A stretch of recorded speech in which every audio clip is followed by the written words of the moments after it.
So here we are, Superman 4, The Quest for Peace, Christopher Reeve's last outing as the titular character, and let's see what he has for us.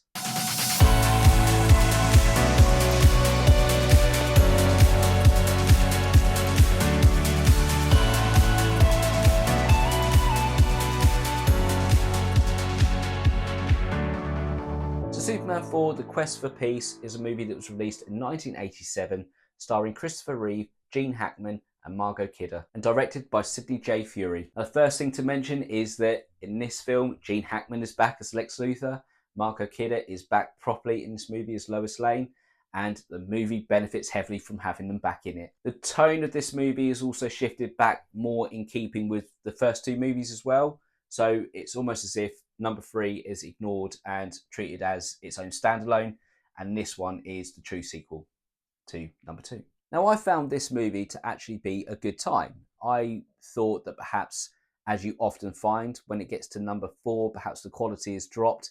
And in some cases, the quality has dropped in this movie in terms of perhaps its budget with regards to the special effects that we'll go into later on. But up to a point, this movie is brilliant. It is actually fantastic and really interesting to explore this sort of plot that comes about. However, when it gets to a certain point in the movie, it does sort of drop off a cliff, and while it is still enjoyable, you do see just a heavy contrast between the building up and the climax. This movie begins by not reintroducing us to Clark Kent as it has done previously, but it reintroduces us to Superman to start off with, where he saves a group of Russian astronauts in outer space. We then catch up with Clark Kent, who is on the Kent family farm, and it's insinuated that his mum has died because the farm is up for sale. Clark is the one who's handling the sale of the farm, but before obviously he can hand it over to anybody, he needs to get rid of any evidence of the fact that he is actually Superman. And a key piece of evidence is the shuttle that he arrived on Earth in, which is buried underneath the bottom or underneath the floor of the barn. He opens up the barn floor and he sees a crystal glowing in it, which is the last remaining crystal to keep the shuttle alive, and therefore that's his last link to any access to the Krypton world. So if he removes that crystal, the shuttle will die and he will no longer be able to have the lessons that were left for him by his parents. However, one thing this crystal will do is save his life, whilst also detaching him from Krypton, leaving him just on the Earth alone with the people around him. So he almost has to find another means or another person to counsel him in his lowest moments. Lois Lane then comes back into it as well, arriving from her plane from France and coming back into Metropolis, where Clark Kent has sort of missed the chance to meet her, running late as usual.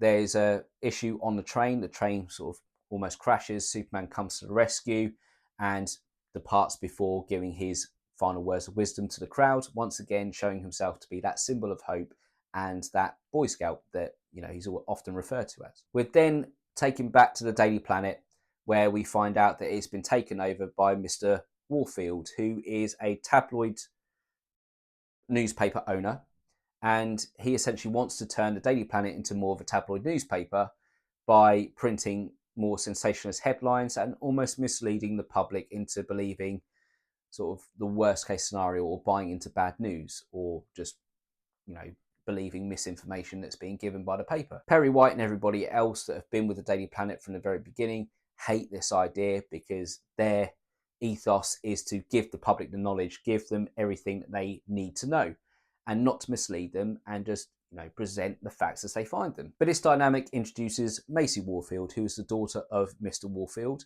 and has a attraction to Clark Kent. And the reason why this is important is because finally we have somebody who's actually attracted to Clark Kent, similar to the way Lana Lang was in the previous movie. But this one Macy goes up in direct competition with Lois, who has an infatuation with Superman.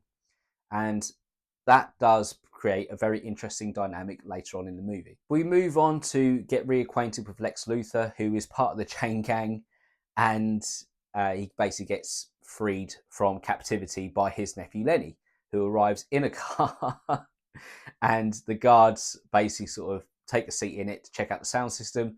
Lenny locks them inside the car, drives it off the edge of a quarry, and they survive because seemingly no one can die in this movie, as it's clearly tailored towards children. But Lex decides to hatch another diabolical plan to finally kill Superman, and that involves going to the museum where Superman has donated a strand of his hair as part of an exhibition. He takes that strand of hair and he uses it as part of the DNA to create a anti-Superman, or a villain who has very similar genetic makeup to Superman and very similar powers as well. Now, this movie is set to the backdrop of a nuclear arms race taking place between all of the countries, and it causes such a worry with regards to how the civilians are taking this news that a young boy writes a letter to Superman to ask him to get involved and rid the world of all nuclear weapons. Now, Superman is in a dilemma after reading this letter because he's always been told that he cannot interfere with human history. And whilst he has bent the rules once or twice in the past, he has always made sure that human history goes as it's intended. It still stays its course. So he remains silent, and that prompts the Daily Planet to release a headline to say, Superman to kid, drop dead. And it's an example of the sensationalist headlines that are being spouted by the new ownership. And that prompts, in fairness, it does prompt Superman into action to go and answer the young lad and to make the promise to rid the world of all nuclear weapons by collecting them all up and throwing them into the sun. This gives Lex Luthor the means to go and round up the arms dealers in the world, or the most prominent arms dealers, and essentially charge a commission after he creates his sort of anti-Superman. And after he's killed Superman, the market will open up to be able to trade nuclear weapons, and then he can get a cut of the commission, or get a commission for allowing this to happen. He places an embryo inside one of the rockets and tricks Superman into believing it's a nuclear weapon. Superman takes the rocket, throws it into the sun, and that gives birth to Nuclear Man. Now, Nuclear Man is completely under the control of Lex Luthor. He will do his bidding and complete any instruction that Lex gives him. However, there is a weakness, and that is that he only operates in sunlight. Once the sun is removed or he's placed in shadow, he will essentially go to sleep. Now, I mentioned that Superman was in a dilemma about whether to get involved in a nuclear arms race, and obviously harking back to the beginning of the movie about possibly not having access to being able to ask these questions to his mum, he does sort of seek guidance from Lois. But in order to do that, he needs to come clean with her about why he's obviously in such a dilemma about this. And so he reveals himself to be Superman once again, and this seems to trigger a memory deep in Lois's mind and almost reverses the mind-erasing kiss that Superman gave at the end of the second one. Lois basically says to him that whatever decision you'll make will be the right one because you always make the right decision. Perhaps not the most helpful advice for someone who's actually, needing some sort of, destination to steer towards. But either way, it seems to do the trick, and Superman plants another kiss on her to wipe her mind. And it brings up the question of, how many times have you done this? Just casually comes back out as Superman, does what he wants with Lois, sort of gives her a good time, and actually gets to sow his wild oats perhaps, and then gives her another kiss, wipes her mind, and that's it, bang. Just another Friday. So anyway, the stage is set for Nuclear Man to finally destroy Superman, but before that happens, Superman has a date with Lois Lane for another interview, similar to the first movie. And the problem is, is that Macy is with Lois and decided to turn it into a double date and invite Clark. So it is sort of that level of sort of silliness that comes with sort of like those comic books back in that age, sort of in the early ages anyway. But it also sort of does lean into the comedic sort of tone of the previous movie, but also gives Christopher Reeve the opportunity to show off just how good he is as both Clark Kent and Superman. The contrast between the two of them, and yeah, it's a great scene to just break it up. But Lex Luthor, he does his trick from the first movie. He essentially sort of sends out a transmission on a frequency that only Superman can hear, calls into his penthouse, and that's where he unveils Nuclear Man with the directive to destroy Superman. That's where they have a fight. This is also where the movie starts to fall down. So everything up until this point has been great. It's been really good to sort of digest and really fun to explore that sort of side of it about Superman getting involved in these sorts of affairs and actually sort of making himself more of a citizen of Earth rather than just being a visitor or a protector. But now we get into the more obvious sort of lack of budget and more obvious low budget sort of side of the movie. Superman and Nuclear Man, they have a fight, and it's more, rather than it just being a fight between the two of them, so rather than two titans battling it out together, it's one punch, one of them flies away and goes to, for example, Nuclear Man picks up the Statue of Liberty and goes to drop it in the middle of Metropolis, and Superman picks it back up again before it lands and flies it back to put it in, back where it belongs. And it's just more and more of that, and it's reused shots of the flying sort of characters in it, and it's the exact same action, exact same shot, just with a different background. This whole battle culminates in Nuclear Man having, in the words of Ryan Reynolds in Wolverine, the fingernails of a bag lady, and scratching him on the back of the neck, and that causes him to, ultimately drop out the sky and be ill. And this movie, it does seem to sort of hint towards going down the storylines of the death of Superman and The Dark Knight Returns, in that there's a question mark over whether Superman is dead because a little bit of time passes between him getting scratched and him being seen again as Clark Kent. The cape is sort of handed into the Daily Planet by a member of the public, so you don't know whether he's dead or not. No one has seen him. No one knows what's happened. And then you see him really ill, really quite sick, and almost his hair falling out. And that's quite similar in sort of like the sort of visual imagery of The Dark Knight Returns, where he's hit by a nuke and sort of struggling to recover. But with no other option, he goes back to the farm, he retrieves that crystal from his shuttle, and he saves his life, basically regenerates himself back to where he was.